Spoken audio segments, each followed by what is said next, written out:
El doctor Martínez Lombó es profesor de la Universidad Nacional de Estudios a Distancia y hoy ha titulado su comunicación «Dobles agentes al servicio del Museo Arqueológico Nacional, el trasvase de piezas del norte de Castilla y León a Madrid durante su periodo fundacional».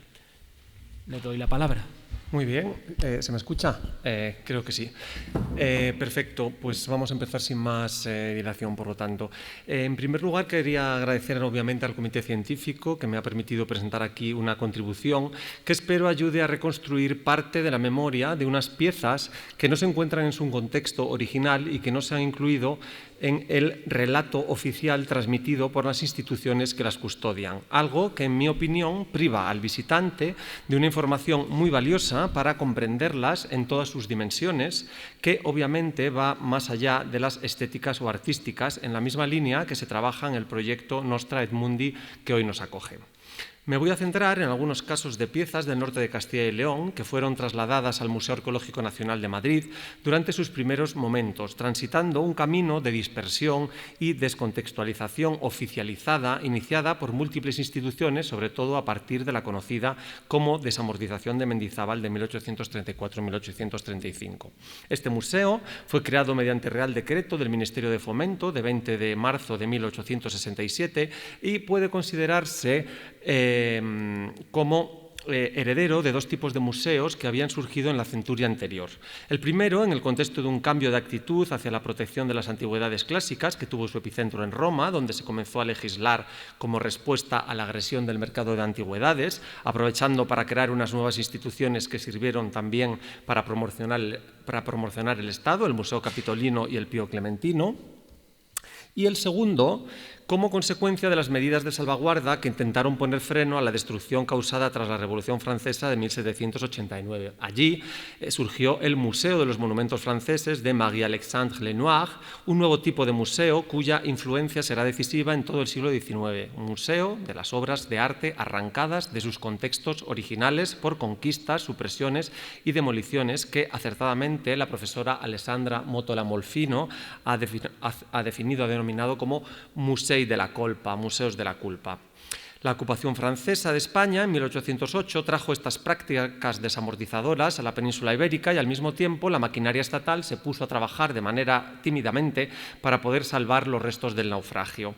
Avanzando el siglo, en un momento en el que el romanticismo había potenciado la valoración de los diversos patrimonios locales como símbolo del renacer de los estados-nación europeos y en el que la arqueología comenzaba a cobrar fuerza como disciplina científica, se creó el Museo Arqueológico Nacional.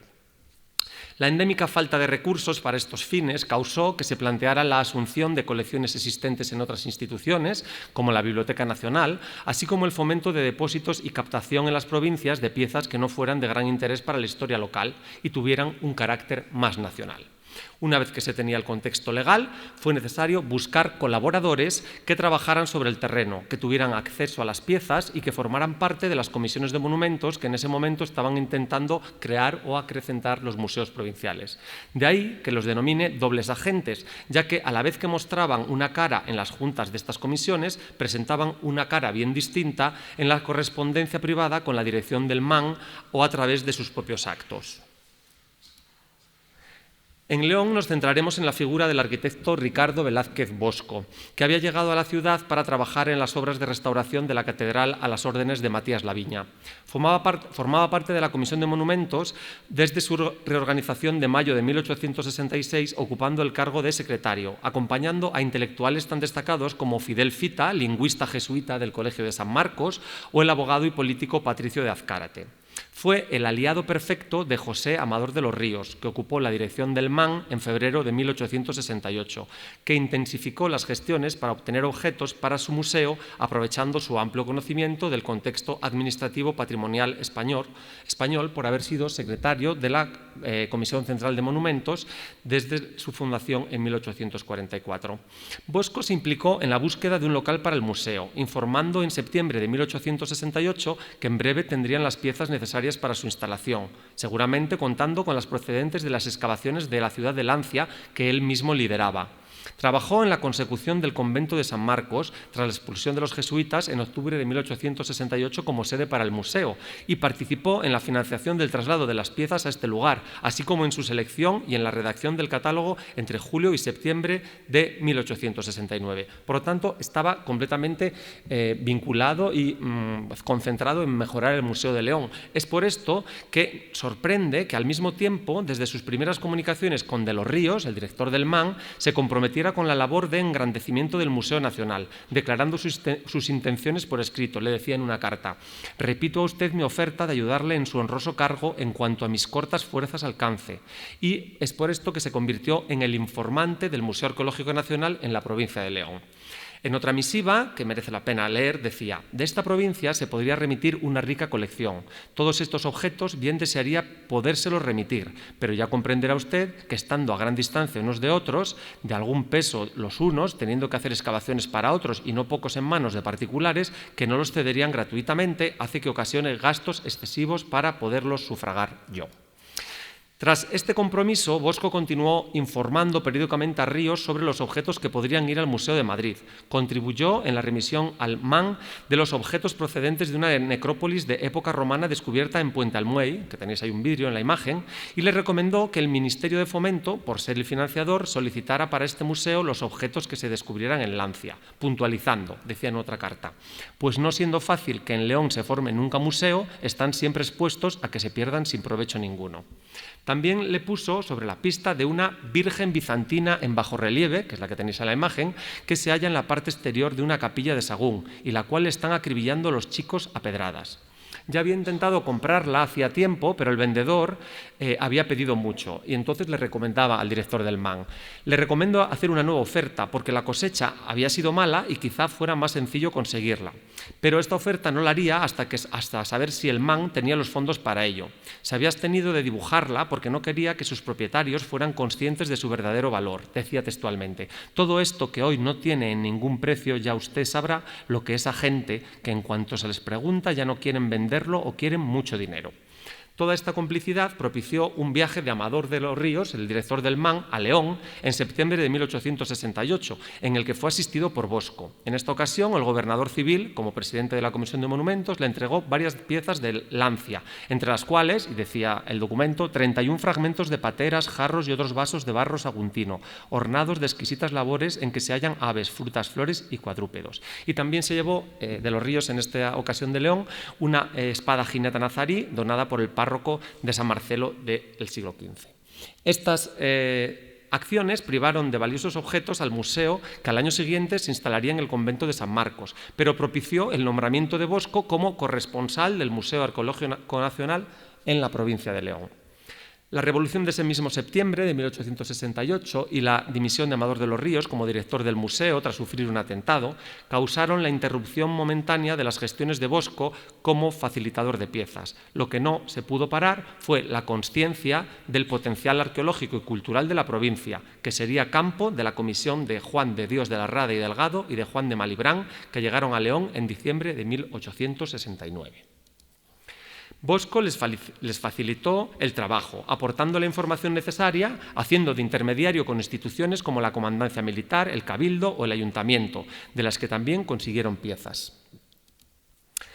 Aunque sin duda el gran botín procedió del tesoro de la Colegiata de San Isidoro, que había sido incautado a principios de aquel año por el gobernador. Aunque este capítulo es de sobra conocido y no nos vamos a detener en él, vale la pena destacar que también en esta acción estuvo implicado Bosco, ya que había sido el que había conseguido un año antes que los canónigos de San Isidoro dejaran fotografiar parte del tesoro a Lauren, según carta del propio Bosco al padre Fidelfita. Le decía: «El otro día estuvo aquí Lauren, el fotógrafo de la reina, y pudimos conseguir que le dejasen sacar los canónigos». ¿No se ve? Ah. Dice: «Y el otro día estuvo aquí Lauren, fotógrafo de la... y pudimos conseguir que le dejasen sacar los canónigos todas las alhajas». Por lo tanto, no en todos los momentos, y esto es una interesante conclusión, la documentación del patrimonio facilitó su conservación, ya que al sacar a la luz piezas que anteriormente eran conocidas por muy pocos, podía despertar la codicia de instituciones y particulares, como sucedió en este caso. No puedo profundizar ahora en todos los casos, bueno, esto obviamente es el Cristo de Fernando I de la Sancha, que se movió en este momento hacia el Museo Arqueológico Nacional. No puedo profundizar ahora en todos los casos, por falta de tiempo, pero al estar hoy aquí en Burgos sí quiero mencionar la figura del abogado José Martínez Ribes, profesor de Geografía, Historia Universal e Historia de España en los institutos de Burgos y Logroño, y desde abril de 1845 en el cargo de secretario de la Comisión de Monumentos. Desde el primer momento tendría un papel protagonista, convirtiéndose de inmediato en el miembro más activo, realizando un viaje por la provincia que le proporcionaría un conocimiento panorámico de primera mano del patrimonio burgalés que le sería de mucha utilidad y que plasmó en una memoria. No es extraño, por lo tanto, que José Amador de los Ríos le escribiera en abril de 1868 anunciándole su nombramiento como director del MAN. Le decía, y haciendo algunas valoraciones sobre su museo, llamado a representar la nacionalidad española bajo todas sus fases, especificando que debe ser fruto del esfuerzo y del amor de todos los hombres ilustrados, e invitándole, que es lo que le interesaba, a que contribuyera a su engrandecimiento, ofreciéndole a cambio ver su nombre en el catálogo del museo y en la exposición permanente. Tras este ofrecimiento, Ribes se entregó a la causa del MAN, contestando con una serie de recomendaciones impropias de un momento en el que estaban tratando de poner en marcha un museo a Burgos. Y le dice en una carta: «Usted sabe lo que son las cosas hechas con talento y con método, y cuánto se retrasa y trastorna la precipitación, con que pensando no en el objeto que ya lo está, sino en el modo, va usted a complacerme en lo siguiente: una cartita al señor gobernador civil, otra al señor don Eduardo Besón. Tercera, una especie de carta mandato al señor don Luis Villanueva. ¿Para qué? En atención a que Clunia no es una riqueza provincial, sino nacional. A que en Burgos ni hay ni habrá jamás local bastante ni mediano para museo. Y a que lo que existe se está perdiendo indecentemente en el llamado Colegio de Sordomudos y Ciegos, que no parece sino que lo han hecho todo con ironía, se remita a Madrid, donde etcétera, etcétera». Y después dice: «Con estas cartitas los descuidados mozos se domestican y no hablan más de sacar de la provincia, lo que ni ven ni entienden, pues ningún vocal sabe arqueología y en paz se ha dicho». Para que veáis un poco el doble tono. Por un lado intentaba poner en marcha el Museo de Burgos, pero por detrás maquinaba con Amador de los Ríos para intentar sacar las piezas del patrimonio burgalés hacia el Museo Arqueológico Nacional. Tras las recomendaciones de Ribes, Amador de los Ríos puso en marcha la trama, concentrándose en los sepulcros de Fres del Val. Afortunadamente para el Museo de Burgos... Afortunadamente para el Museo de Burgos, la Revolución de septiembre de 1868 truncó sus planes, pudiéndose contemplar en el convento de las Trinas en la inauguración del 14 de septiembre de 1871. Y ya para terminar, en el caso de Palencia, no hubo un miembro destacado en la relación con el MAN, sino que la Comisión de Monumentos, reinstalada en junio de 1866, actuó de manera más coral. Sí es verdad que el pintor Justo María Velasco, director de la Escuela Municipal de Dibujo, fue una persona fundamental en el desarrollo de sus trabajos y que uno de sus discípulos, José Casado de la Lisal, que después sería director de la Academia de España en Roma, fue el que proporcionó a José Amador de los Ríos la información de las personas que podrían tener objetos susceptibles de ingresar en el MAN. Tras varias gestiones, se remitieron algunos objetos en junio de 1868, pero la Revolución, como en los demás casos, interrumpió el flujo desde Palencia hacia el Museo Arqueológico Nacional. La actividad se recuperó con la misma comisión de Rada y Malibrán que había visitado León en 1869, que se aprovechó de la mala situación de la Comisión de Monumentos de Palencia, que les cedieron todo lo que habían reunido por no poderlo conservar dignamente. También facilitaron la adquisición de piezas tan relevantes como el mosaico de las 4 estaciones que tenéis en la imagen. Y aunque no lo consiguieron en aquel momento, se abrieron la puerta con algunas gestiones para la posterior incautación del célebre sepulcro de los Usillos en octubre de 1870 y que también viajaría hacia el MAN. Ante este éxito y colaboración, no es de extrañar que una segunda comisión del MAN llegara a la ciudad en septiembre de 1871. Allí fue animada por la propia Comisión de Monumentos a hacerse con los capiteles y algunas tumbas del monasterio de Santa María la Real de Aguilar de Campoo, cometido que comenzaron inmediatamente. Su desmonte causó que, antes de finalizar los trabajos, la Comisión de Palencia cambiara de parecer, así como el escándalo de las academias de San Fernando y la Historia, que no pudieron paralizar el traslado. E incluso produjo también una interesante reflexión de José María Cuadrado, que en 1852 había visitado el monasterio, cuando todavía los capiteles estaban in situ, y con la que me gustaría concluir. Escribió Cuadrado unos pocos años después de que se retiraran los capiteles de Aguilar de Campoo. Gran tentación son los museos para precipitar la ruina de los monumentos con el pretexto de salvar a tiempo los detalles, y en ningún concepto es más desastrosa la centralización que aplicada a los objetos de arte, que en vez de ser buscados en su nativo suelo por los arqueólogos, se juzga mejor reunir en un común depósito. Los museos jamás serán otra cosa que cementerios, y antes de enterrar ningún dudoso cadáver, no cabe afán ni dispendio excesivo para averiguar si aún tiene vida y prolongársela. Por eso, por esta razón, sería justo que el Museo Arqueológico Nacional incorporara en su discurso museográfico, así como en la visita virtual y en las fichas catalográficas de estos bienes, que actualmente se pueden consultar a través de CERES, alguna mención a estos eventos que forman parte indisoluble de su memoria. Y ya con esto termino, y en el texto escrito pues ya tendréis acceso a mucha más información, pero que no me quiero alargar hoy. Muchas gracias.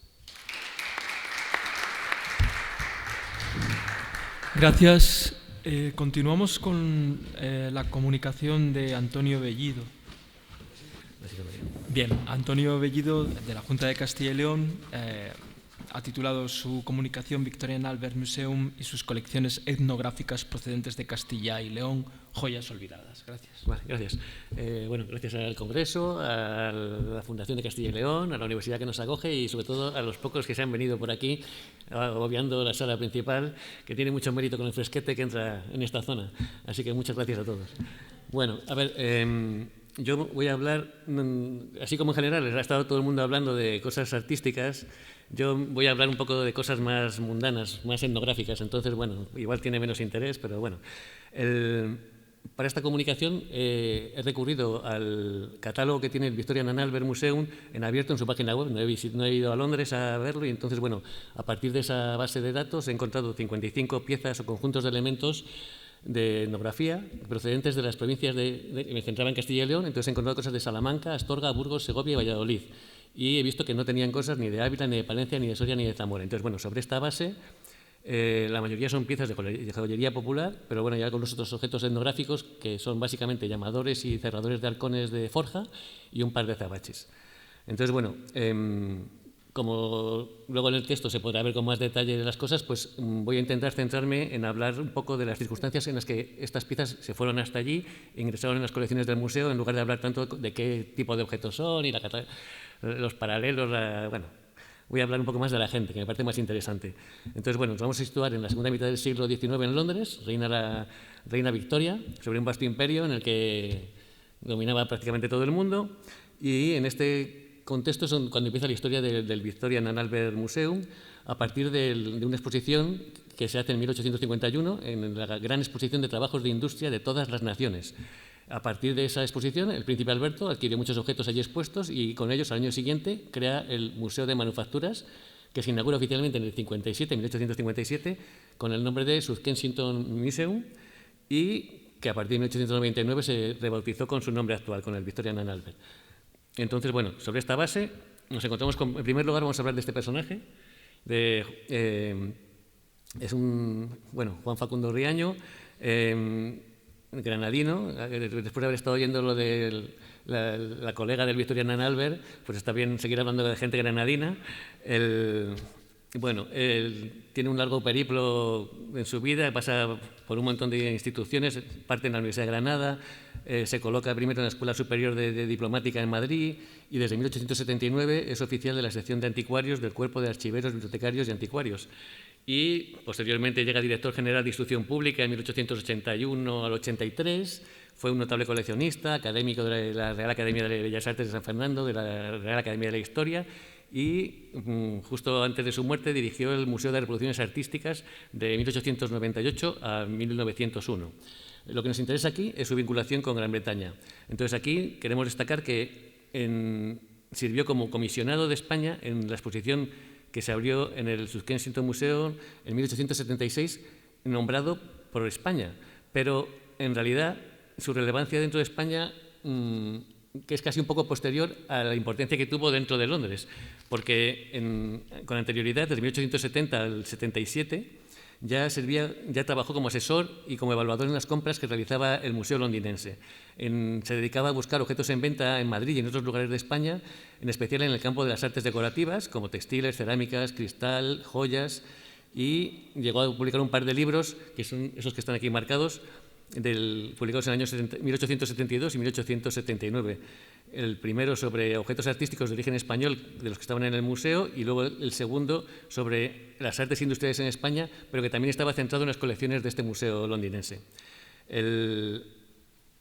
Hablando de la colección de joyería que incorporaba en esos momentos el museo londinense, hablaba el propio Riaño en el segundo de los libros, en el 79, que algo así como que, bueno, que en muy pocos años los campesinos habían abandonado su indumentaria tradicional y habían adoptado las modas modernas, conservándose las formas tradicionales de la platería solo en unas pocas localidades, y entre ellas menciona, además de Córdoba y Santiago, Salamanca y Astorga, que son los dos lugares más importantes de las piezas que tenía el museo, dentro de Castilla y León. Ya viendo un poco las colecciones que entran en el museo, tenemos dos primeros momentos de ingreso, compras recomendadas por Juan Facundo Riaño, que entran en primer lugar en 1870, se vendieron las joyas que pertenecían al Tesoro de la Virgen del Pilar en Zaragoza, que el Cabildo puso a la venta con la finalidad de conseguir fondos para su programa constructivo, y ahí había un par de piezas de Castilla y León, el crucifijo de filigrana que procedía de Burgos, y luego en el 71 se realizan otro lote de compras por parte de Riaño, en su mayoría en Córdoba, pero incluían también varios botones de plata procedentes de Salamanca. El lote más numeroso de los que entran en el museo se produce a raíz de la Exposición Internacional del 72. En esos años, entre el 71 y el 74, se produce un gran volumen de ingresos en el museo de objetos antiguos y modernos adscribibles a las bellas artes. En cada año se intentan destacar unos objetos concretos que son los que se potencian para que vayan en la exposición, y en el año 72, que es el que nos interesa, los responsables de la exposición buscaban específicamente joyería campesina procedente de todo el mundo que pudiera llegar a ser propiedad pública y que se comprase a raíz de la exposición para incorporarse a las colecciones del museo. El secretario de Estado de Asuntos Exteriores británico solicitó a diversos representantes británicos en el extranjero que colaborasen para conseguir piezas de joyería, en especial las que tenían relación con el arte nativo o popular, que tenían una larga tradición. Eso es lo que se viene en el catálogo de la exposición. Y, bueno, la solicitud fue un éxito y llegó una gran cantidad de joyas, entre ellas las que llegaron de Castilla y León. ¿Cómo se materializó esto en las colecciones? Bueno, pues ahí vamos a destacar también una serie de personas. En primer lugar, desde el punto de vista español, se nombró una serie de comisarios en España, que eran los siguientes: eran los hermanos sevillanos, Rafael Díaz de Benjumea, que era pintor, y su hermano Nicolás, que era periodista y erudito. Y además actuaba como secretario el leonés Joaquín del Pino, que tenía poca relación en realidad con este tipo de ámbito y que era básicamente tenía aficiones literarias, y llegó a ser senador por la provincia de León, pero su puesto principal era trabajar en la Dirección General de Rentas Provinciales y en otros puestos de la Administración del Estado en Madrid. Entonces, bueno, creemos que estos tres comisionados españoles realmente no llegaron a tener ningún papel en las piezas que salieron de España hacia Londres para la exposición. Entonces, hemos indagado por el lado británico. Entonces, en el lado británico tenemos en primer lugar a Henry Cole, que era un inventor, diseñador y emprendedor británico que desde la Royal Society for the Encouragement of Arts and Manufactures and Commerce organizaban las exposiciones universales desde que se comenzaron en el año 51, funcionó como comisionado, y era un poco el que gestionaba, decidía un poco de qué tipo de objetos iba cada año. Pero bueno, era una forma un poco general, dando prioridades a lo que él consideraba que hacía más falta, y este sería el que marcó la prioridad en la joyería tradicional. Más sobre el terreno, primero tenemos a Frederick William Cossens, que es el que aporta más piezas así que sepamos de la exposición del 72. Había 10 cuadros de pintura española, según consta en el catálogo oficial de la exposición, y este individuo era un personaje dedicado al comercio del vino, con bodegas en Jerez y Puerto de Santa María, pero que además era un coleccionista dedicado a las bellas artes y a la pintura, a los libros impresos y manuscritos, que tuvo relación con el arabista Pascual de Gallangos, que era además, Pascual de Gallangos era suegro de Juan Riaño, que ya hemos mencionado antes. Entonces, bueno, ahí vamos ya haciendo una especie de vinculación entre personas.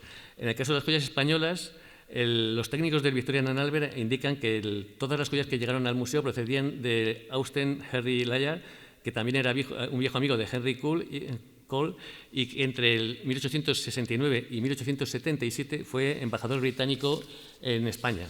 Este personaje era arqueólogo, escritor, político y diplomático, y además, bueno, llegó a formar parte de la Real Academia de Bellas Artes de San Fernando, se le propuso para entrar en la Real Academia de la Historia y estaba muy metido en los ámbitos culturales de la ciudad. Y además tenía relación de nuevo con Pascual de Gallangos, que fue el que le propuso para ingresar en la Real Academia de la Historia. Entonces, bueno, tenemos ahí un grupo de gente que actuó un poco motivando un poco la llegada de estos objetos, y la confirmación es que efectivamente fue Austen Henry Layard el que ejerció un poco de atracción de la selección de las piezas de joyas que llegaron. El problema es que no consta ningún dato de quiénes fueron los orfebres ni los intermediarios españoles que facilitaron las joyas. Entonces no tenemos datos realmente de cómo llegaron, cuál fue el canal directo. O sea, sabemos que llegaron a España a través de estas personas, pero no sabemos de dónde procedían exactamente. Bueno, los objetos que ingresan en esta exposición, pues ahí se ve un poco el tipo de objetos que entran. Son en general compras hechas directamente por el museo en la exposición, pero queremos destacar también la figura de Lady Charlotte River, que adquirió ese Cristo Barrigón no directamente, sino también a través de Riaño. Fue Riaño el que lo compró con el dinero de Lady Charlotte. Y queremos destacarla porque fue una aristócrata, empresaria y estudiosa de la literatura galesa y, para lo que nos interesa, coleccionista de cerámicas y antigüedades de toda Europa. Y además de realizar esta compra, hizo donaciones al Victorian and Albert de otros objetos de toda Europa y también al British Museum. Y otra relación con el resto de personajes que hemos visto anteriormente, era prima por parte de su madre de Austen Henry Layard, que ya hemos mencionado. Otras piezas que entran pues, son este tipo de pendientes y también entran estas otras piezas, por ejemplo. Es una selección de todo lo que entró. Ahora queremos destacar, tras estos ingresos que se hicieron de manera general a partir de la exposición del 72, no se vuelven a realizar más adquisiciones así en grandes lotes de este tipo. Entonces, se ve que en esos años había un programa de compras organizado que se intentaba ir completando las colecciones de manera sistemática para el museo. Y queremos destacar el interés por lo popular que existía en Londres, mientras en España en esa época el Museo Antropológico se dedicaba a colecciones anatómicas. Y aún faltaban 50 años para la exposición del traje regional en Madrid, que fue en 1925, y 60 años para que se crease el Museo del Pueblo Español en 1934. Después de esta fecha, muy bien. A partir de esta fecha, los ingresos que entran en el museo son puntuales y son básicamente no por compra, sino por donaciones de personajes particulares. Entonces, bueno, vamos a verlo rápidamente.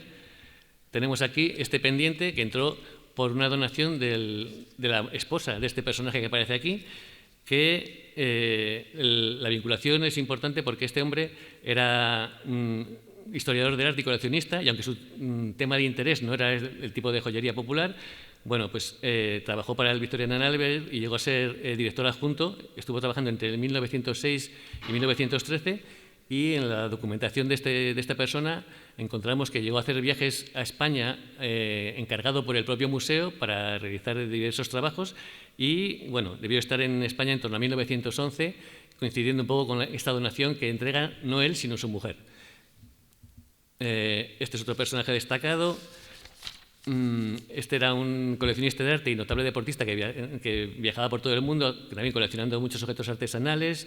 Hizo donaciones al Victorian and Albert y a otros museos británicos y, bueno, realiza una serie de donaciones. En el 1927 entrega varios elementos de forja de Valladolid y Segovia, unos azabaches que entrega en 1953 y su legado testamentario, las joyas como ese collar, una serie de joyas como ese collar. Bueno, es interesante saber que realiza también algunos artículos, algunas publicaciones sobre azabaches y gracias a eso sabemos que compraba los azabaches.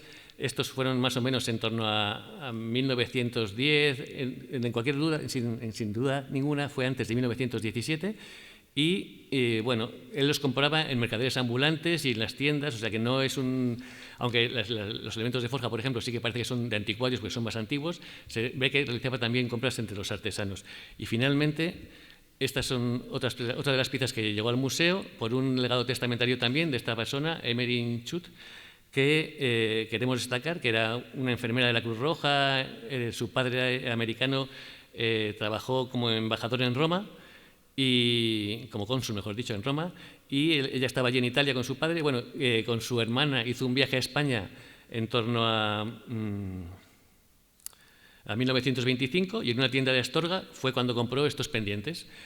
A raíz de su muerte, pues el legado testamentario se fue entregado al Victorian and Albert.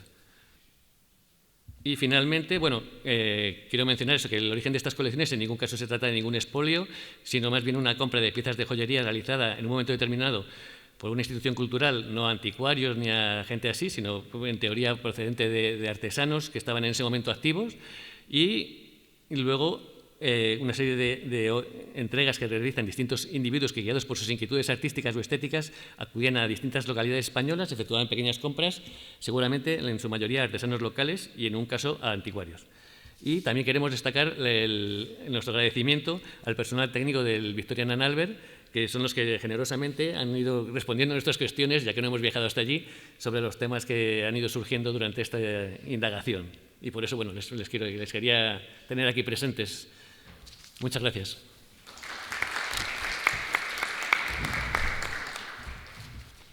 Bien, continuamos con la comunicación de Elsa Bujanda Ortiguela, de la Universidad de Burgos, que ha titulado su comunicación Éxodo y diáspora del patrimonio castellano-leonés, el excursionismo científico ante un problema generalizado. Así que le doy la palabra. Muy bien. Muchas gracias por la presentación. A lo que ha dicho simplemente quiero añadir que este trabajo está muy relacionado con la investigación que estoy realizando para mi tesis, de la cual estoy cursando el segundo año, y simplemente eso porque el resto es perfecto.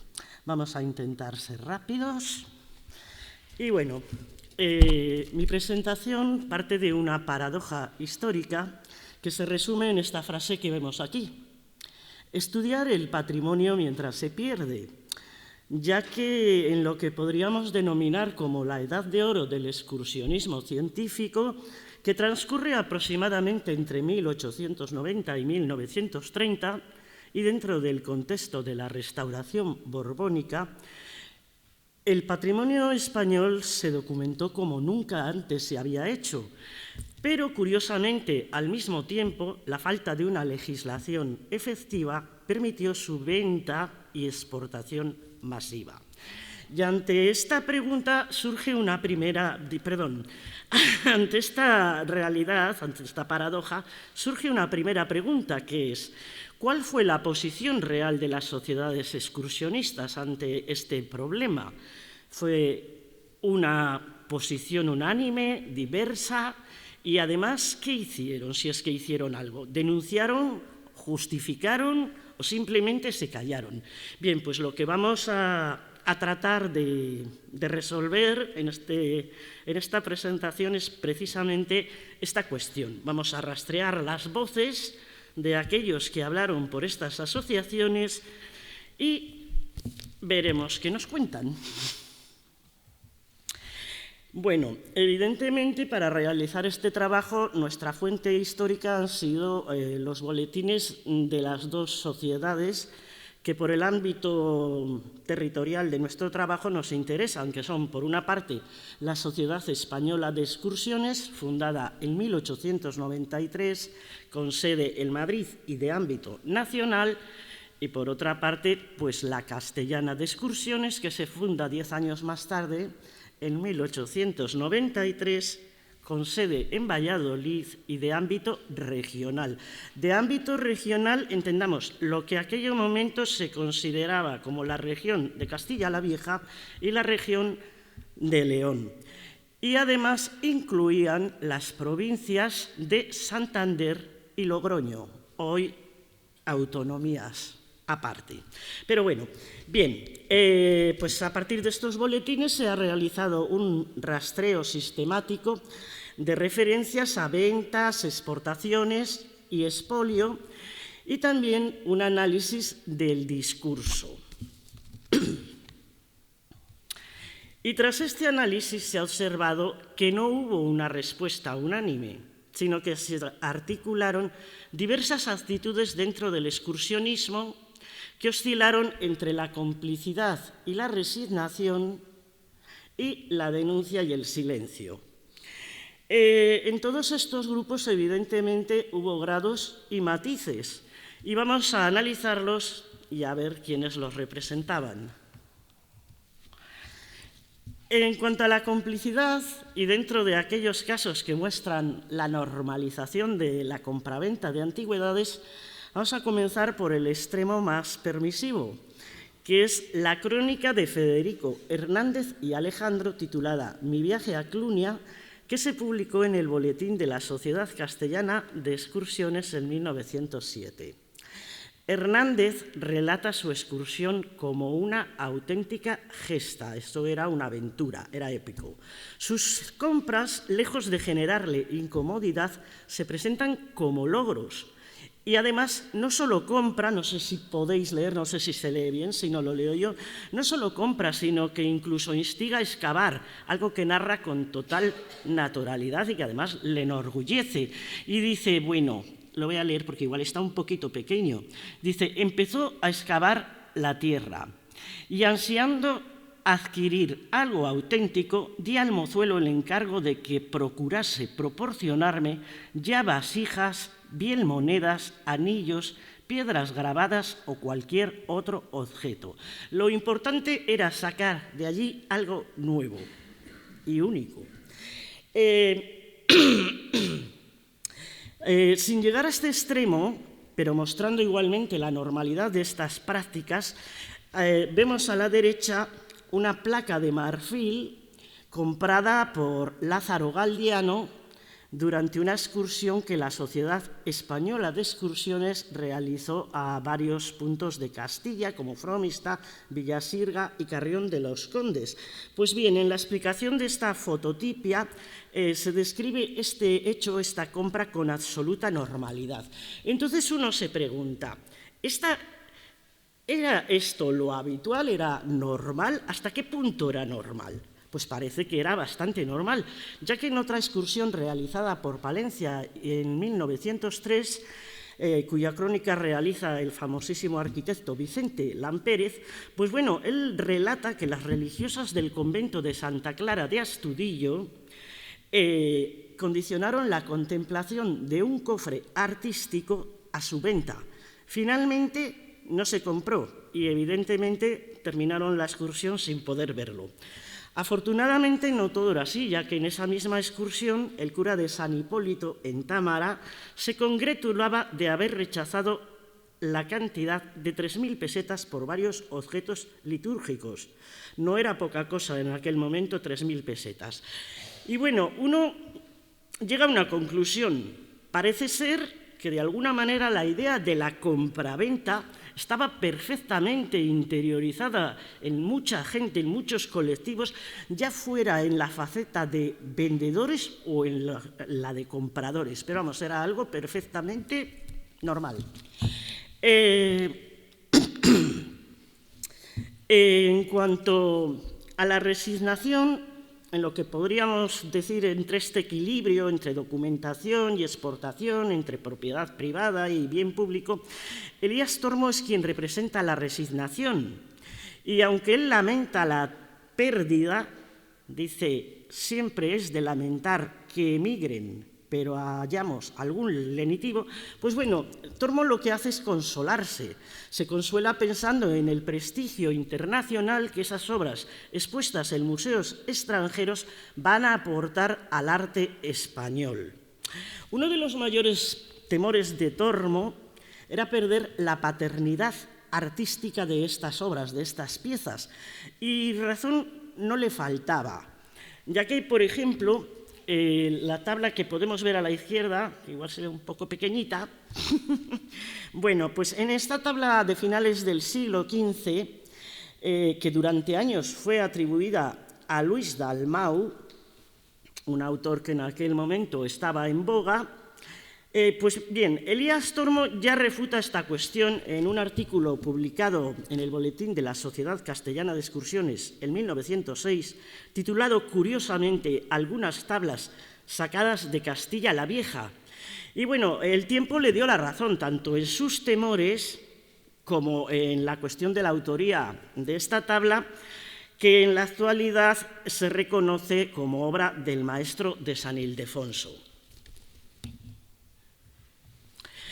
En cuanto a la denuncia, pues bueno, fueron varias las voces de alarma que encarnaron esta actitud en un espectro que va desde la crítica más directa hasta la ironía.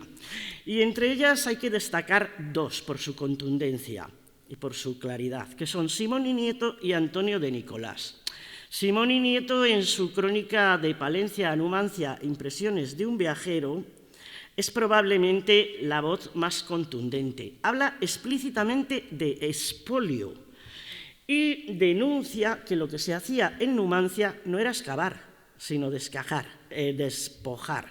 Pide método, pide ciencia, pide protección, ya que considera, bueno, en ese momento había varias misiones extranjeras, alemanas concretamente, excavando allí. Y señala que junto a ese interés científico, que es innegable porque lo habría, pues había también un gran interés por simplemente conseguir piezas para abastecer museos extranjeros o colecciones. Entonces, claro, él se alarma y dice, por esta vía no se va a explorar Numancia, se va solamente a expoliarla, se va al despojo de un cadáver. Por su parte, Antonio de Nicolás, en su obra Portillo, obra que se publicó como libro en 1907 y también por partes en el Boletín de la Sociedad Castellana de Excursiones, pues bueno, hace un análisis muy completo de estos problemas y diagnostica que el problema no es algo puntual, sino que es algo estructural. Y lo que hace es proponer medidas, ya que afirma que España se ha convertido en una riquísima y precipitada almoneda. Y las soluciones que propone esas medidas considero que son muy modernas para su tiempo, incluso muy contemporáneas, ya que solicita pues, inventariados exhaustivos, la reproducción fotográfica, investigación, difusión y protección, lo que podríamos considerar un programa patrimonial completo. En una postura bastante más tibia está August Mayer, que en dos ocasiones, en 1915 y 1923, publica listados de obras españolas en América. No es una crítica directa, pero sí es una crítica.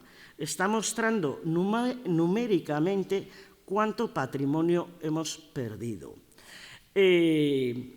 Además, Mayer exhorta a los estudiosos españoles a que encabecen los estudios sobre sus propios artistas.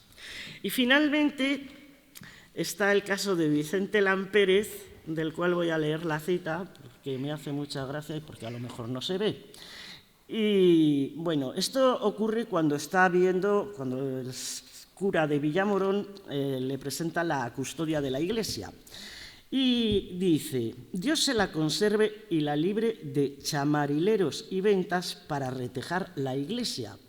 Motivo obligado, real o ficticio de tanto éxodo de piezas sagradas. Bueno, yo creo que Vicente Lampérez lo que está expresando con estas palabras es bastante impotencia y mucho hastío. En cuanto al silencio, pues bueno, aproximadamente he estudiado unos 270 boletines en los cuales tengo que reconocer que las referencias a ventas y exportación han sido poquitas, por lo que, claro, evidentemente el silencio fue la postura mayoritaria. Un silencio que es una actitud en sí misma y que muestra que esto era algo marginal en la agenda del excursionismo. Pero si hubo un caso especialmente significativo que podríamos denominar incluso como un silencio sangrante, fue el caso de las pinturas de San Baudelio, en Soria, ya que en 1924, en plena polémica sobre su venta, Garnelo publica una monografía sobre ellas sin una sola alusión al escándalo. Un silencio absoluto. Y uno se pregunta, ¿vergüenza, incomodidad, impotencia?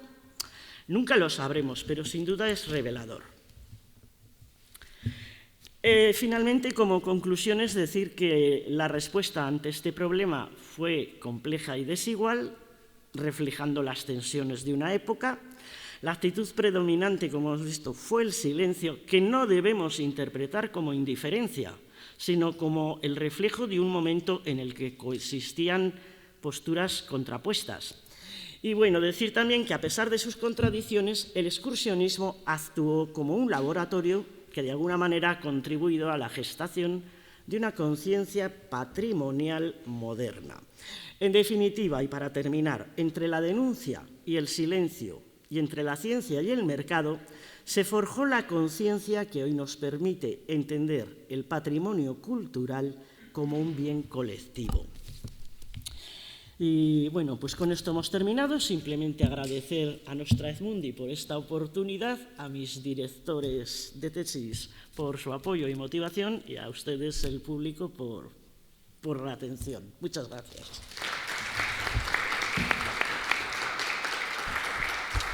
Muy bien, continuamos con la siguiente comunicación.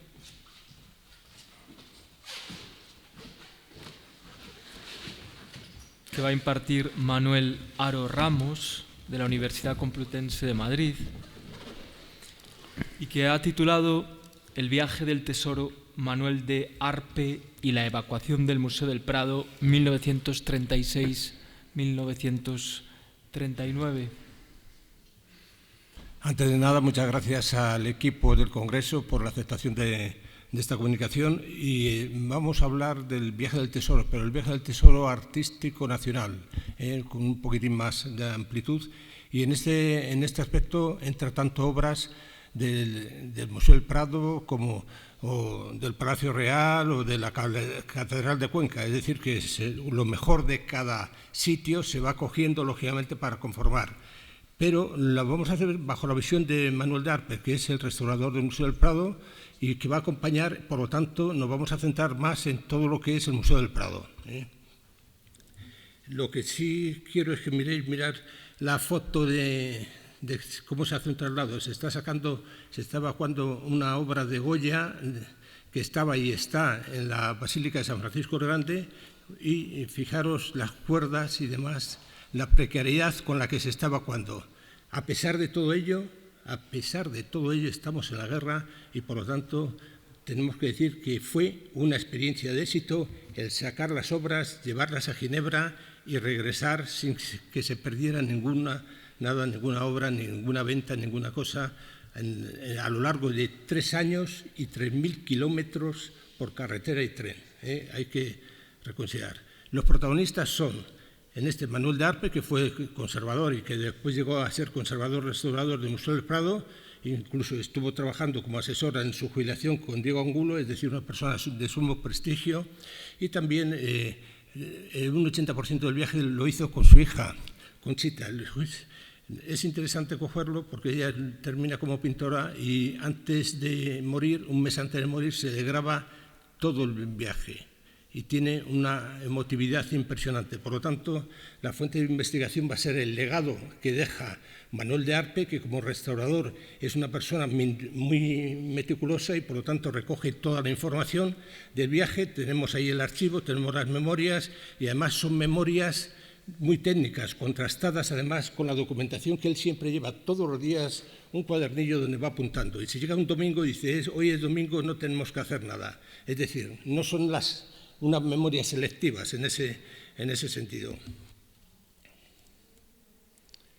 ¿Y quién es Manuel de Arpe? Cuando empiezas a mirar los archivos, porque los conserva sus nietos, y hay que darle las gracias tanto a Rafael como a Fernando Seco de Arpe, nos encontramos con un recorte del diario Informaciones en el cual dice que ha aprobado la oposición de restaurador y que, como es el número 1 de la oposición, va al Prado. Va al Prado con 25 años. Con 25 años el restaurador del Prado. Y además, en el 31 participa en una exposición que luego le trae bastantes problemas sobre las alegorías de la República. En ese aspecto tenemos que ver que Manuel de Arpe es un funcionario que está al servicio del Estado en la monarquía, en la República y con el franquismo, tantos profesionales en aquellas épocas. ¿Por qué hay que hacer la evacuación del Museo del Prado? Hay dos motivos. Uno político, porque el día 5 y 6 de noviembre marcha el Gobierno de la República, se marcha para Valencia y ahí, sobre todo, Azaña un aspecto que quiere. Donde esté el Gobierno tiene que estar el Tesoro Artístico Nacional. Esa es una consigna política, pero también un hecho clave que es un motivo de guerra. Fijaros, el día 16 de noviembre, a las 7 de la tarde, en estas horas, están saliendo de Matacán, de la base aérea de Salamanca, la Legión Cóndor para bombardear 3 objetivos. Y por su cuenta y riesgo, esto nadie le dio orden, estaban ensayando lo que iba a ser luego la Segunda Guerra Mundial. Van a bombardear el Museo del Prado, la Biblioteca Nacional, con el Museo Arqueológico y la Academia de San Fernando. Luego caerá alguna bomba dispersa, porque en ese momento, lógicamente, todos los sistemas no son tan precisos. Y decimos, ¿pero por qué? Si esto no es un objetivo militar, sí es un objetivo militar. Es un objetivo militar porque ellos van siguiendo las teorías de este general italiano, en el cual dice, si bombardeamos el patrimonio, se desmoraliza la población y, por lo tanto, se rinde. Es decir, es un motivo totalmente político y militar. Muchas veces se dijo que no se había bombardeado el Prado. Hay multitud de información y fotos y demás de cómo quedó el Prado. Lo que tenemos la suerte en este momento nosotros es que cayeron 9 bombas incendiarias, entre otras muchas, y las bombas incendiarias no estallaron, no estaban suficientemente precisas, pero que podían haber alcanzado cada una de ellas 3.000 grados. Imaginaros en ese momento. Lo que es curioso es que este folleto que tenemos ahí en los archivos del 5º Regimiento está en inglés, francés y castellano. Y dice, bueno, ¿y por qué? Si el 56% de la población es analfabeta en ese momento. Lógicamente no está dirigido para la población española, está dirigido para la población de aquellos países que están en este momento vetando, haciendo el embargo para que no entre ningún tipo de armas y demás para la República. Se hace una evacuación política en el mes de noviembre y diciembre del Museo del Prado, que ahí tenemos una serie de autores y demás de muy distintas condiciones, y que sea digamos, al no ser técnicas, cuando llegan a Valencia las obras van deterioradas en muchos casos. La gota que colma el vaso es cuando el día 10 de diciembre llega la caja de las meninas quemadas. No afecta a la pintura, pero se han puesto el cajón cerca del tubo de escape y cuando llega a Valencia llega quemada. Entre los motivos que tiene que ir Arpe a Valencia es porque, entre los muchos, es porque el conde duque de Olivares está chorreando. Se ha sacado, no se ha cubierto y en total que tiene que marchar, pero marcha con su familia, negocia para ir con toda la familia. Él tiene 2 valores, que son la familia y el arte, y por lo tanto viaja con la familia, con los padres, hijo único, con la mujer, las 2 hijas y la perrita Mar. Van todos con autorización de Santiago Carrillo, que en ese momento es el consejero de Orden Público y el único que puede emitir una orden de salida. Y al mismo tiempo, del Ministerio de Instrucción Pública, pues el director general de Bellas Artes, José Renau, pues autorizando para que salga. Ese es el recorrido que van a hacer, que lo hemos comentado. Se alojan tanto en Valencia, en 2 sitios principalmente, que es en las Torres de Serranos y en el Colegio de Patriarca. Aquí Arpe está organizando toda la colocación de las obras para que luego se puedan, lógicamente, restaurar o si se tiene que devolver, para la devolución. Como nos gusta hacer las investigaciones in situ, fuimos al Colegio de Patriarca porque allí es donde va directamente las obras del Museo del Prado. Y ahí estamos con Rafael Seco, con el nieto de Arpe, y con el director del Colegio del Patriarca. El día 16 se bombardea el Museo del Prado, pero el día 17 se bombardea el Palacio de Liria. Y uno dice, ¿y cómo se bombardea el Palacio de Liria? En ese momento sí interviene la Legión Cóndor y la aviación franquista. Dice, en ese momento el duque de Alba está ejerciendo como delegado del gobierno de Franco en Londres. Es decir, que porque parecía que era un poco tibio. En ese momento era un poco tibio. Entonces se reclaman qué es lo que pasa con las obras del duque de Alba y entonces se hace la exposición pues en el claustro a la intemperie, en el claustro, bajo el claustro, pero ahí a la intemperie. Hace Manuel de Arpe, está aquí, hace el taller de restauración y en ese taller de restauración está con las obras de la Catedral de Cuenca, que también forman, ahí está. Hace una ficha con autorización, lógicamente, de Timoteo Pérez, que va al frente de la Junta Central del Tesoro Artístico, en el cual se figura cómo entran las obras, qué necesidades son las que tienen y, además, de dónde proceden, de tal manera que al finalizar la guerra se pudieron devolver. Estamos hablando de las obras del Museo del Prado y los que estaban dentro, controlados en ese momento por la Junta. Como hay inquietud de qué es lo que está pasando con todos los traslados, viene un organismo internacional. Aquí estamos viendo en Valencia, junto a las Meninas, está Timoteo Pérez y en el centro, y hay un informe de los técnicos y hay una cosa curiosa que dice, hay 2.167 tapices, 9 kilómetros de tapices. Es decir, es muy minucioso, digamos, el control de los procesos que está siguiendo. Aquí estamos en Benicarló. Fijaros que estas fotos son de hace 3 años. No conocían dónde se había producido el accidente de Benicarló, donde los soldados, cuando el frente se quiere romper el eje del Mediterráneo y Camilo Alonso Vega va a romper el eje del Mediterráneo, pues precipitadamente salen las obras de Valencia para Cataluña. Y entonces los soldados llevan 2 días sin dormir a 15-20 kilómetros para que no se desprenda la pintura y chocan aquí con este edificio. Esta es la calle Mayor, este era el edificio en su momento este es la foto de la derecha es como estaba actualmente hace 3 años la calle y actualmente se ha convertido... Sí, en 2 minutos no puede... Sí, porque la directora del Congreso me ha dicho que tenemos que estar en el... Ya. Bueno, un segundo. Mirad cómo quedan las obras. Los mamelucos se rompen 18 trozos y hay 2 que se pierden. Si vamos al Museo del Prado encontraremos que se ha reconstruido lo que se ha roto. En cuanto a los fusilamientos, veremos 2 tajos de 3 metros cada uno en vertical y otro en diagonal. Cuando pasan por Tortosa hay también otro problema de pasar las obras por el tamaño y demás, se consigue que no se rajen, porque el teniente Colinos del Servicio de Información Militar es quien va vigilando las obras, quiere que se rajen los grandes cuadros, dejar los marcos y continuar. Se hospedan, digamos, el Prado en el Castillo de Perelada, allí se van restaurando. El día 3 de febrero se forma, y el cerebro en ese caso de José María Ser, un pintor que reside en París, tiene buenas relaciones con Franco, buenas relaciones con la Sociedad de Naciones, porque ha pintado todo lo que es la cúpula de la Sociedad de Naciones y buenas relaciones con todos los museos. Se hace el acuerdo de Figueras o de los faros, porque al final están bombardando Figueras a 4 kilómetros y no hay luz y con los faros. Encuentran, cuando se va el gobierno el 4 o 5 de febrero para marchar para, ahí he puesto noviembre, son febrero, marchan para Francia, en la noche triste que dice Azaña, sabe que no va a volver, se queda Manuel de Arpe con 7 carabineros y el mayordomo y encuentran la colección del Duque de Alba, encuentran las colecciones de Miguel Mateu, entre ellas 2.500 piezas de vidrio desde la época de los faraones hasta el siglo XIX, a finales del siglo XIX, y el Cristo de Medinaceli.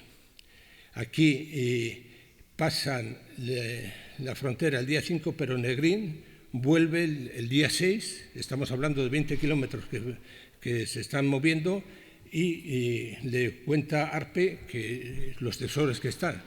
Y entonces el doctor Negrín baja a los heridos de los camiones para subir los cuadros de vírgenes, cristos, de mitología y demás. Imaginaros la situación, y además a la cabeza va el Cristo de Medinaceli para que le proteja, y la familia va en el último camión del Duque de Alba, con las colecciones del Duque de Alba. Fijaros, el gobierno se lleva en el convoy que sale el gobierno 12 vagones y lo que saca ARPE son 10 vagones. En total son 22 vagones que llegan a Ginebra, llegan el día 13. Ginebra, aquí se está haciendo el inventario, a la izquierda está ARPE, en el centro está Timoteo Pérez, donde están haciendo el inventario. Lo que sí sirve esta fotografía es que los directores que están participando aquí serán los que tengan que salvar. Luego, cuando llegan los nazis a Francia o están bombardeando el Reino Unido, sus museos, y toman el modelo de España, lo mismo que se ha hecho ahora en Ucrania. Cuidado que se está haciendo el mismo modelo que se hizo aquí en España. Se finaliza el inventario el día 24 de marzo, el día 30 se entrega al gobierno de Burgos. Aunque no haya finalizado la guerra, ya está reconocido por Francia, el Reino Unido y demás el gobierno de Burgos, y por lo tanto ahí se entrega. Tiene que marchar Pedro Muguruza a hacerse cargo y Sotomayor, porque Eugenio d'Ors, que estaban allí, y Ser, entre ellos las relaciones no son nada fraternales y tiene que salir corriendo para hacerse cargo de las obras. Aquí están las cartas del Duque de Alba preguntando por su colección. La devolución del Cristo de Medinaceli, esta foto es importante también para ellos, para cuando vuelvan a España. Muguruza es el tercero por la derecha y Manuel de Arpe es el primero por la derecha, con todas las cartas que hay, con el obispado, con los capuchinos y demás. Aquí estamos en la exposición. Aquí en la exposición vemos a Manuel de Arpe retocando las meninas, recibiendo al rey Alfonso XIII, recibiendo al conde de Barcelona y una de las salas de Goya. Cuando están recogiendo el día 31 a las 10 de la noche se cierra la exposición, están recogiendo y a las 12 de la noche Alemania invade Polonia. Por lo tanto, Suiza, el Museo del Prado se encuentra secuestrado en Suiza con un cerco de guerra. Por fin consiguen que el único tren que logran abrir para ellos es el día 5 de septiembre, camino de Francia, llega para España. Hay 2 incidentes en San Sebastián y en el Escorial, es decir, que ha habido incidencia. Estas son las obras que llegan y esta es la famosa foto que se dice el botín, que Franco siempre decía, hemos cogido ya y nos han devuelto las obras. El día 9 de septiembre regresan, este es el comité de recepción. Cuando llega a Arpe, después de 3 años, le apartan, le entrega la documentación a Sotomayor y le apartan, los falangistas le apartan y empieza con él, digamos, un poco el manto del silencio. Aquí en la prensa, ¿cómo recoge? Sí, ya lo recojo. Luego viene, lógicamente, el expediente de depuración. Tiene un expediente de depuración, sale sin sanción, sin saber si va a la cárcel o le expulsan del museo. Y aquí le tenemos ya dos hechos. Sí, perdone, tiene que terminar porque sí, me dicen desde la dirección que todo el mundo tiene que irse ya al autobús. Está recibiendo la condecoración de Alfonso X el Sabio. O sea, es Millán Astray quien le pide en un momento en las Cortes que se lo den. Como es rojo, en ese momento, porque ha colaborado con la República, no le dan la cruz, sino le dan la encomienda. Lo más curioso de todo es que no aparece en su expediente, en los años 50 no aparece absolutamente nada de estas condecoraciones, ni del viaje, ni absolutamente nada. Y aquí tenemos el Museo del Prado, cuando se organiza ya la reunión de la OTAN aquí en Madrid, la foto de familia es en el Museo del Prado con las meninas. Esperemos que cuando vayáis al Museo del Prado tengáis una visión distinta de toda la gente que colaboró para que podamos disfrutar de ella. Muchísimas gracias.